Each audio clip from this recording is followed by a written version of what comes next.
Bonjour à tous, j'espère que vous allez bien. Aujourd'hui, on se retrouve pour la suite des contes de Perrault.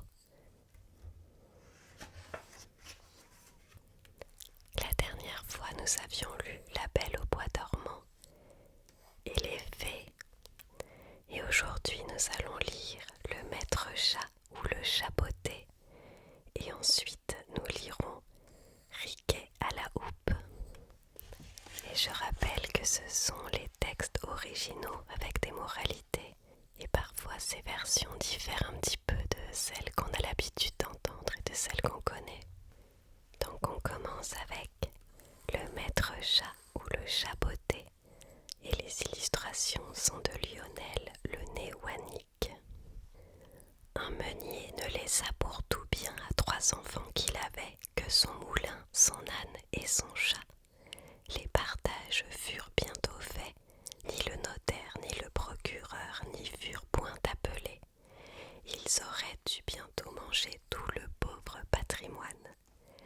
L'aîné eut le moulin, le second eut l'âne, et le plus jeune n'eut que le chat. Ce dernier ne pouvait se consoler d'avoir un si pauvre lot.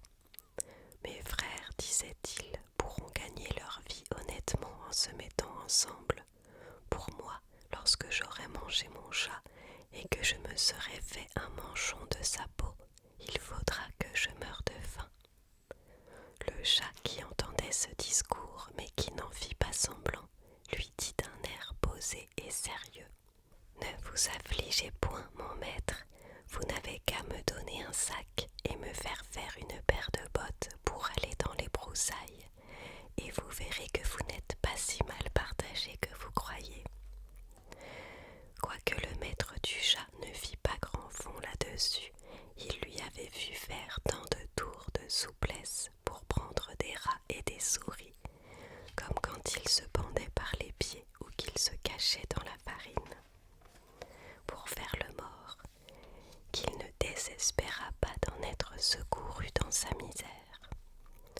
Lorsque le chat eut ce qu'il avait demandé, il se botta bravement, et mettant son sac à son cou, il en prit les cordons avec ses 2 pattes de devant, et s'en alla dans une garenne où il y avait grand nombre de lapins. Il mit du son et des lacerons dans son sac, et s'étendant comme s'il eût été mort, il attendit que quelques jeunes lapins, peu instruits encore des ruses de ce monde, vint se fourrer dans son sac pour manger ce qu'il y avait mis. À peine fut-il couché qu'il eut contentement. Un jeune étourdi de lapin entra dans son sac, et le maître chat, tirant aussitôt les cordons, le prit et le tua sans miséricorde. Tout glorieux de sa proie, il s'en alla chez le roi et demanda à lui parler. On le fit monter à l'appartement de sa majesté, où étant entré, il fit une grande révérence au roi et lui dit: Voilà, sire, un lapin de Garenne que monsieur le marquis de Carabas, c'était le nom qu'il lui prit en gré de donner à son maître, m'a chargé de vous présenter de sa part. Dis à ton maître, répondit le roi, que je le remercie et qu'il me fait plaisir. Une autre fois, il alla se cacher dans un blé, tenant toujours son sac ouvert, et lorsque 2 perdrix y furent entrées, il tira les cordons et les prit toutes 2. Il alla ensuite les présenter au roi comme il avait fait le lapin de Garenne. Le roi reçut encore avec plaisir les 2 perdrix et lui fit donner pour boire. Le chat continua ainsi pendant 2 ou 3 mois à porter de temps en temps au roi du gibier de la chasse de son maître. Un jour qu'il sut que le roi devait aller à la promenade sur le bord de la rivière avec sa fille, la plus belle princesse du monde, il dit à son maître: Si vous voulez suivre mon conseil, votre fortune est faite. Vous n'avez qu'à vous baigner dans la rivière à l'endroit que je vous montrerai, et ensuite me laisser faire. Le marquis de Carabas fit ce que son chat lui conseillait sans savoir à quoi cela serait bon. Dans le temps qu'il se baignait, le roi vint à passer et le chat se mit à crier de toute sa force. Au secours, voilà monsieur le marquis de Carabas qui se noie. » À ce cri, le roi mit la tête à la portière et reconnaissant le chat qui lui avait apporté tant de fois du gibier, il ordonna à ses gardes qu'on allât vite au secours de monsieur le marquis de Carabas. Pendant qu'on retirait le pauvre marquis de la rivière, le chat s'approcha du carrosse et dit au roi que dans le temps que son maître se baignait, il était venu des voleurs qui avaient emporté ses habits, quoiqu'il eût crié aux voleurs de toute sa force. Le drôle les avait cachés sous une grosse pierre. Le roi ordonna aussitôt aux officiers de sa garde-robe d'aller quérir un de ses plus beaux habits pour monsieur le marquis de Carabas. Le roi lui fit 1000 caresses, et comme les beaux habits qu'on venait de lui donner relevaient sa bonne mine, car il était beau et bien fait de sa personne, la fille du roi le trouva fort à son gré, et le marquis de Carabas ne lui eut pas jeté 2 ou 3 regards fort respectueux et un peu tendres, qu'elle en devint amoureuse à la folie. Le roi voulut qu'il montât dans son carrosse et qu'il fût de la promenade. Le chat, ravi de voir que son dessein commençait à réussir, prit les devants, et ayant rencontré des paysans qui fauchaient un pré, il leur dit: « Bonnes gens qui fauchez, si vous ne dites au roi que le pré que vous fauchez appartient à monsieur le marquis de Carabas, vous serez tous hachés menus comme chair à pâté. » Le roi ne manqua pas à demander aux faucheux à qui était ce pré qu'il fauchait. « C'est à monsieur le marquis de Carabas, dirent-ils tous ensemble, car la menace du chat leur avait fait peur. « Vous avez là un bel héritage, dit le roi au marquis de Carabas. « Vous voyez, sire, répondit le marquis, c'est un pré qui ne manque point de rapporter abondamment toutes les années. » Le maître chat, qui allait toujours devant, rencontra des moissonneurs et leur dit: « Bonnes gens qui moissonnez, si vous ne dites pas que tous ces blés appartiennent à monsieur le marquis de Carabas, vous serez tous hachés menus comme chair à pâté. » Le roi, qui passa un moment après, voulut savoir à qui appartenaient tous les blés qu'il voyait. « C'est à monsieur le marquis de Carabas, répondirent les moissonneurs, et le roi s'en réjouit encore avec le marquis. Le chat, qui allait devant le carrosse, disait toujours la même chose à ceux qu'il rencontrait, et le roi était étonné des grands biens de monsieur le marquis de Carabas. Le maître chat arriva enfin dans un beau château dont le maître était un ogre, le plus riche qu'on ait jamais vu, car toutes les terres par où le roi avait passé étaient de la dépendance de ce château. Le chat, qui eut soin de s'informer qui était cet ogre et ce qu'il savait faire, demanda à lui parler, disant qu'il n'avait pas voulu passer si près de son château sans avoir l'honneur de lui faire la révérence.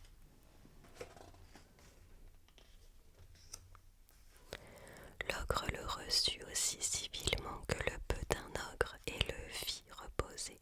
« On m'a assuré, dit le chat, que vous aviez le don de vous changer en toutes sortes d'animaux, que vous pouviez par exemple vous transformer en lion, en éléphant. »« Cela est vrai, répondit l'ogre brusquement, et pour vous le montrer, vous m'allez voir devenir lion. » Le chat fut si effrayé de voir un lion devant lui qu'il gagna aussitôt les gouttières, non sans peine et sans péril, à cause de ses bottes qui ne valaient rien pour marcher sur les tuiles. Quelque temps après, le chat, ayant vu que l'ogre avait quitté sa première forme, descendit et avoua qu'il avait eu bien peur. « On m'a assuré encore, dit le chat, mais je ne saurais le croire, que vous aviez aussi le pouvoir de prendre la forme des plus petits animaux, par exemple de vous changer en un rat je tiens cela tout à fait impossible. Impossible, reprit l'ogre, vous allez voir. Et en même temps, il se changea en une souris qui se mit à courir sur le plancher. Le chat ne l'eut pas plus tôt aperçu qu'il se jeta dessus et la mangea. Cependant, le roi, qui vit en passant le beau château de l'ogre, voulut entrer dedans. Le chat, qui entendit le bruit du carrosse qui passait sur le pont-levis, courut au-devant et dit au roi: Votre Majesté soit la bienvenue dans ce château de Monsieur le Marquis de Carabas. Comment, Monsieur le Marquis, s'écria le roi, ce château est encore à vous. Il ne se peut rien de plus beau que cette cour et que tous ces bâtiments qui l'environnent. Voyons-les dedans, s'il vous plaît. Le marquis donna la main à la jeune princesse, et suivant le roi qui montait le premier, ils entrèrent dans une grande salle, où ils trouvèrent une magnifique collation que l'ogre avait fait préparer pour ses amis, qui le devaient venir voir ce même jour-là, mais qui n'avaient pas osé entrer, sachant que le roi y était. Le roi, charmé des bonnes qualités de Monsieur le Marquis de Carabas, de même que sa fille qui en était folle, et voyant les grands biens qu'il possédait, lui dit, après avoir bu 5 ou 6 coups: Il ne tiendra qu'à vous, Monsieur le Marquis, que vous ne soyez mon gendre. Le marquis, faisant de grandes révérences, accepta l'honneur que lui faisait le roi, et dès le même jour épousa la princesse. Le chat devint grand seigneur et ne courut plus après les souris que pour se divertir. Moralité: quelque grand que soit l'avantage de jouir d'un riche héritage venant à nous de père en fils, aux jeunes gens pour l'ordinaire, l'industrie et le savoir-faire valent mieux que des biens acquis. Autre moralité: si le fils d'un meunier avec tant de vitesse gagne le cœur d'une princesse et s'en fait regarder avec des yeux mourants, c'est que l'habit, la mine et la jeunesse, pour inspirer de la tendresse, n'en sont pas des moyens toujours indifférents. Non, je ne l'avais pas lu auparavant dans des vidéos, mais ça ressemble énormément à une autre histoire que j'ai lue. J'arrive pas à me rappeler laquelle.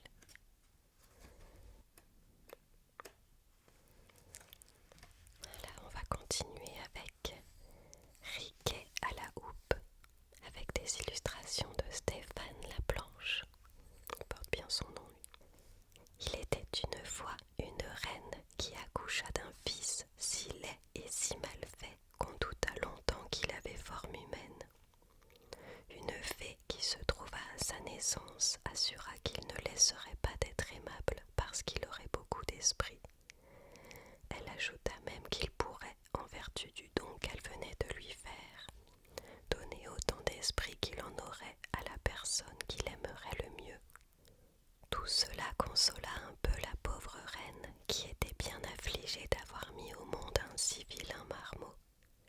Il est vrai que cet enfant ne commença pas plus tôt à parler, qu'il dit 1000 jolies choses et qu'il avait dans toutes ses actions je ne sais quoi de si spirituel qu'on en était charmé. J'oubliais de dire qu'il vint au monde avec une petite houppe de cheveux sur la tête, ce qui fit qu'on le nomma Riquet à la houppe, car Riquet était le nom de la famille. Au bout de 7 ou 8 ans, la reine d'un royaume voisin accoucha de 2 filles. La première qui vint au monde était plus belle que le jour. La reine en fut si aise qu'on appréhenda que la trop grande joie qu'elle en avait ne lui fit mal. La même fée qui avait assisté à la naissance du petit Riquet à la houppe était présente, et pour modérer la joie de la reine, elle lui déclara que cette petite princesse n'aurait point d'esprit et qu'elle serait aussi stupide qu'elle était belle. Cela mortifia beaucoup la reine, mais elle eut quelques moments après un bien plus grand chagrin, car la seconde fille dont elle accoucha se trouva extrêmement laide.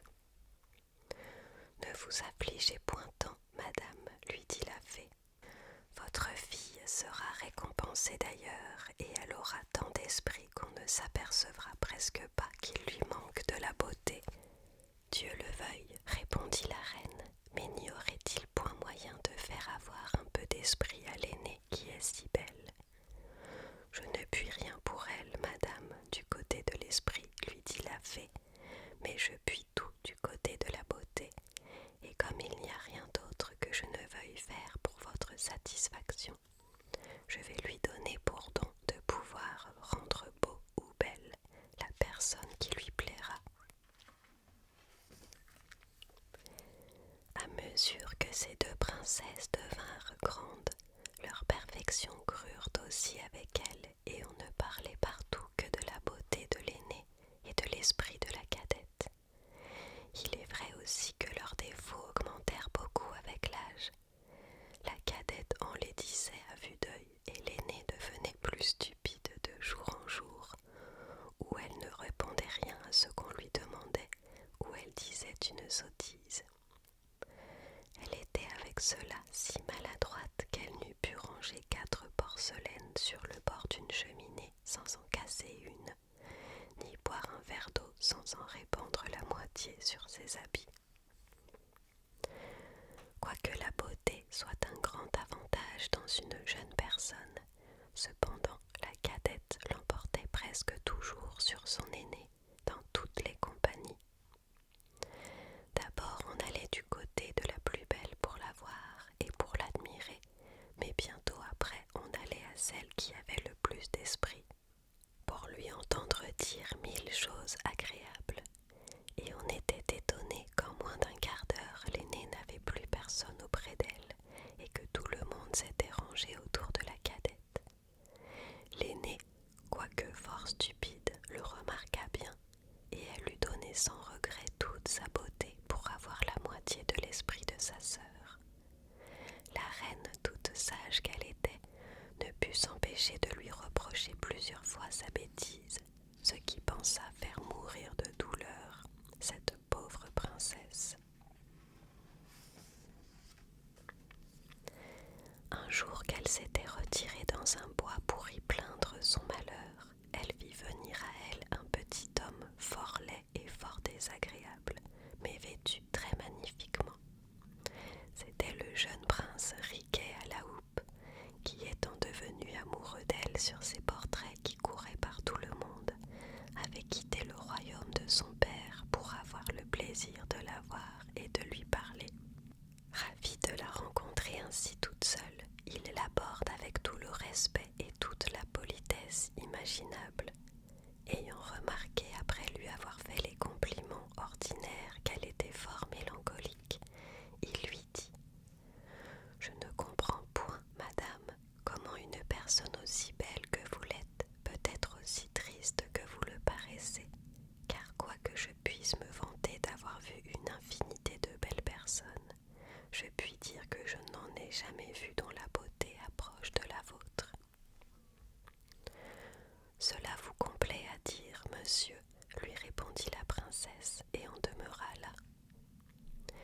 La beauté, reprit Riquet à la houppe, est si grand avantage qu'il doit tenir lieu de tout le reste, et quand on le possède, je ne vois pas qu'il y ait rien qui puisse nous affliger beaucoup.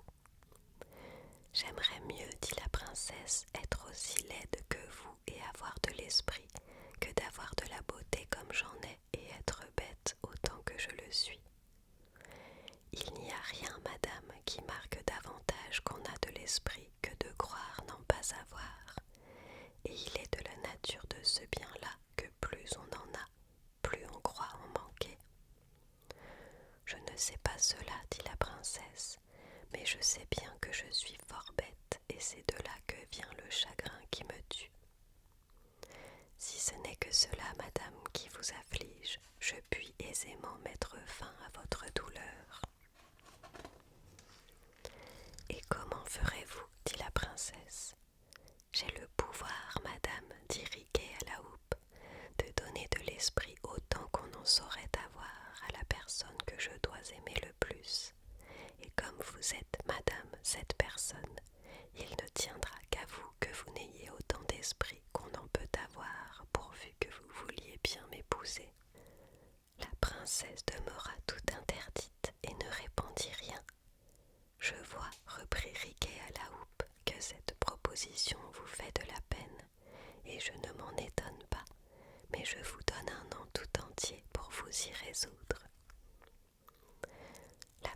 princesse avait si peu d'esprit et en même temps une si grande envie d'en avoir, qu'elle s'imagina que la fin de cette année ne viendrait jamais, de sorte qu'elle accepta la proposition qui lui était faite.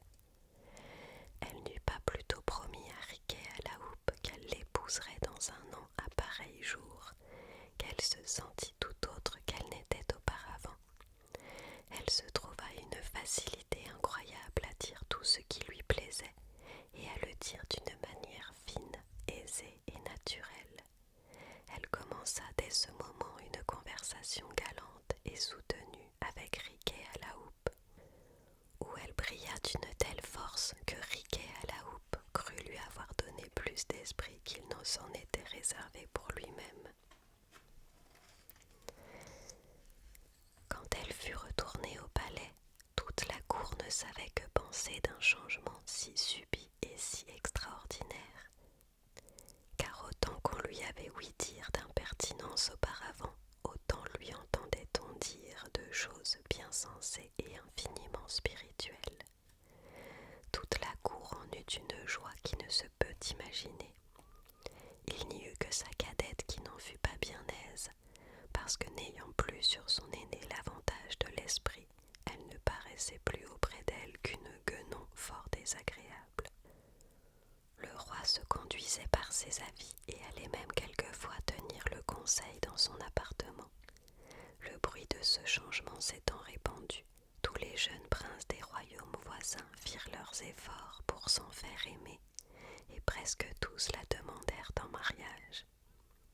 Mais elle n'en trouvait point qui eût assez d'esprit, et elle les écoutait tous sans s'engager à pas un d'eux. Cependant, il en vint un si puissant, si riche, si spirituel et si bien fait, qu'elle ne put s'empêcher d'avoir de la bonne volonté pour lui. Son père, s'en étant aperçu, lui dit qu'il la faisait la maîtresse sur le choix d'un époux et qu'elle n'avait qu'à se déclarer. Comme plus on a d'esprit et plus on a de peine à prendre une ferme résolution sur cette affaire, elle demanda, après avoir remercié son père, qu'il lui donnât du temps pour y penser. Elle alla par hasard se promener dans le même bois où elle avait trouvé Riquet à la houppe, pour rêver plus commodément à ce qu'elle avait à faire. Dans le temps qu'elle se promenait, rêvant profondément, elle entendit un bruit sourd sous ses pieds, comme de plusieurs personnes qui vont et viennent et qui agissent. Ayant prêté l'oreille plus attentivement, elle ouït qu'on lui disait « Apporte-moi cette marmite », l'autre « Donne-moi cette chaudière », l'autre « Mets du bois dans ce feu ». La terre s'ouvrit dans le même temps, et elle vit sous ses pieds comme une grande cuisine pleine de cuisiniers, de marmitons et de toutes sortes d'officiers nécessaires pour faire un festin magnifique. Il en sortit une bande de 20 ou 30 rôtisseurs qui allèrent se camper dans une allée du bois autour d'une table fort longue et qui tous, la lardoire à la main et la queue de renard sur l'oreille, se mirent à travailler en cadence au son d'une chanson harmonieuse. La princesse, étonnée de ce spectacle, leur demanda pour qui ils travaillaient. « C'est madame, lui répondit le plus apparent de la bande, pour le prince Riquet à la houppe, dont les noces se feront demain. » La princesse, encore plus surprise qu'elle ne l'avait été, et se ressouvenant tout à coup qu'il y avait un an qu'à pareil jour elle avait promis d'épouser le prince Riquet à la houppe, pensa tomber de son haut. Ce qui faisait qu'elle ne s'en souvenait pas, c'est que quand elle fit cette promesse, elle était une bête, et qu'en prenant le nouvel esprit que le prince lui avait donné, elle avait oublié toutes ses sottises. Elle n'eut pas fait 30 pas en continuant sa promenade que Riquet à la houppe se présenta à elle, brave, magnifique, et comme un prince qui va se marier. « Vous me voyez, dit-il, madame, exact à tenir ma parole, et je ne doute point que vous ne veniez ici pour exécuter la vôtre et me rendre en me donnant la main le plus heureux de tous les hommes. » « Je vous avouerai franchement, répondit résolution là-dessus et que je ne crois pas pouvoir jamais la prendre telle que vous la souhaitez. Vous m'étonnez, madame, lui dit Riquet à la houppe. Je le crois, dit la princesse, et assurément si j'avais affaire à un brutal, à un homme sans esprit, je me trouverais bien embarrassée. Une princesse n'a que sa parole, me dirait-il, et il faut que vous m'épousiez, puisque vous me l'avez promis. Mais comme celui à qui je parle est l'homme du monde qui a le plus d'esprit, je suis sûre qu'il entendra raison. Vous savez que quand je n'étais qu'une bête, je ne pouvais néanmoins me résoudre à vous épouser. Comment voulez-vous qu'ayant l'esprit que vous m'avez donné, qui me rend encore plus difficile en gens que je n'étais, je prenne aujourd'hui une résolution que je n'ai pu prendre dans ce temps-là? Si vous pensiez tout de bon à m'épouser, vous avez eu grand tort de m'ôter ma bêtise et de me faire voir plus clair que je ne voyais. Si un homme sans esprit, répondit Riquet à la houppe, serait bien reçu, comme vous venez de le dire, à vous reprocher votre manque de parole. Pourquoi voulez-vous, madame, que je n'en use pas de même dans une chose où il y va de tout le bonheur de ma vie? Est-il raisonnable que les personnes qui ont de l'esprit soient d'une pire condition que celles qui n'en ont pas? Le pouvez-vous prétendre, vous qui en avez tant et qui avez tant souhaité d'en avoir? Mais venons au fait, s'il vous plaît. À la réserve de ma laideur, y a-t-il quelque chose en moi qui vous déplaise? Êtes-vous malcontente de ma naissance, de mon esprit, de mon humeur et de mes manières? Nullement, répondit la princesse, j'aime en vous tout ce que vous venez de me dire. Si cela est ainsi, reprit Riquet à la houppe, je vais être heureux, puisque vous pouvez me rendre le plus aimable de tous les hommes. Comment cela se peut-il faire? Lui dit la princesse. Cela se fera, répondit Riquet à la houppe, si vous m'aimez assez pour souhaiter que cela soit. Et afin, madame, que vous n'en doutiez pas, sachez que la même fée qui, au jour de ma naissance, me fit le don de pouvoir rendre spirituelle la personne qu'il me plairait, vous a aussi fait le don de pouvoir rendre beau celui que vous aimerez et à qui vous voudrez bien faire cette faveur. Si la chose est ainsi, dit la princesse, je souhaite de tout mon cœur que vous deveniez le prince du monde le plus beau et le plus aimable, et je vous en fais le don autant qu'il est en moi. La princesse n'eut pas plutôt prononcé ces paroles que Riquet à la houppe parut à ses yeux l'homme du monde le plus beau, le mieux fait et le plus aimable qu'elle eût jamais vu. Quelques-uns assurent que ce ne furent point les charmes de la fée qui opérèrent, mais que l'amour seul fit cette métamorphose. Ils disent que la princesse, ayant fait réflexion sur la persévérance de son amant, sur sa discrétion et sur toutes les bonnes qualités de son âme et de son esprit, ne vit plus la difformité de son corps ni la laideur de son visage, que sa bosse ne lui sembla plus que le bon air d'un homme qui fait le gros dos, et qu'au lieu que jusqu'alors elle l'avait vu boiter effroyablement, elle ne lui trouva plus qu'un certain air penché qui la charmait. Ils disent encore que ses yeux qui étaient louches ne lui en parurent que plus brillants, que leur dérèglement passa dans son esprit pour la marque d'un violent excès d'amour, et qu'enfin son gros nez rouge eut pour elle quelque chose de martial et d'héroïque. Quoi qu'il en soit, la princesse lui promit sur le champ de l'épouser, pourvu qu'il en obtint le consentement du roi son père. Le roi, ayant su que sa fille avait beaucoup d'estime pour Riquet à la houppe, qu'il connaissait d'ailleurs pour un prince très spirituel et très sage, le reçut avec plaisir pour son gendre. Dès le lendemain, les noces furent faites, ainsi que Riquet à la houppe l'avait prévu, et selon les ordres qu'il en avait donnés longtemps auparavant.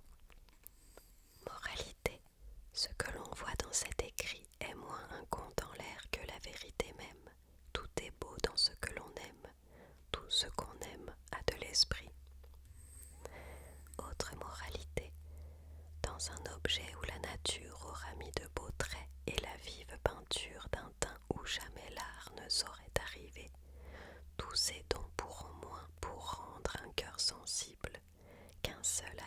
invisible que l'amour y fera trouver.